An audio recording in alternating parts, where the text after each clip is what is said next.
UC Davis swore in its 7th chancellor today. Gary S. May, a former engineering dean at the Institute of Technology in Georgia. The Board of Regents approved his hiring in February. He hopes to make UC Davis one of the top research universities in the country.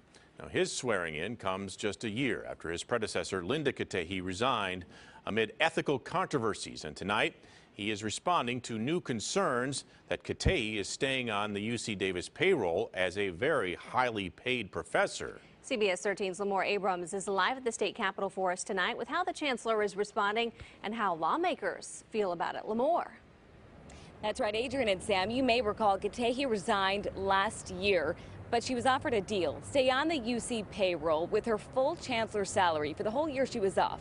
Now a new deal. Katehi reemerges at UC Davis this fall with a new salary comparable to the old one. That's $425,000. Well, tonight, one lawmaker who oversees the UC budget calls it a slap in the face. But the new chancellor, sworn in today, says he sees no concern. I'm a big believer in not only hearing all perspectives, but letting my thought process and rationale be known to all. Tonight, Gary May marking his first day as the new UC Davis chancellor with a promise for transparency. How do you plan on doing things differently? I'm going to be myself. May, formerly a tech engineering dean in Atlanta, enters UC Davis amid renewed controversy over his embattled predecessor, Linda Katehi.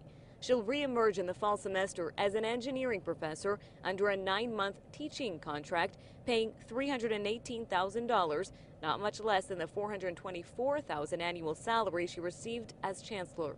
I think Professor Katehi's salary as a member of the National Academy of Engineering and a scholar of her stature is very consistent with that stature. This is all about university priorities. Assemblyman Kevin McCarty oversees the UC budget and disagrees. This new arrangement where you're getting a chancellor's salary for part-time faculty work, I think is a slap in the face for taxpayers and students who are struggling to pay the college bills. McCarty called for Katehi's resignation last year after ethical violations, from paid board seats to using UC funds to erase negative online search results about the university.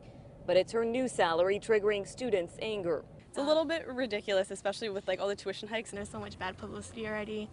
I didn't think she'd be paid so much. Criticism the new chancellor would like to put behind him. I'm very much a believer in moving forward, looking to the future and turning the page. And I don't want to spend a lot of time talking about some of those issues. For now, he says, one of his focus points will be keeping down costs. We have to take a look at how we're spending the taxpayer money.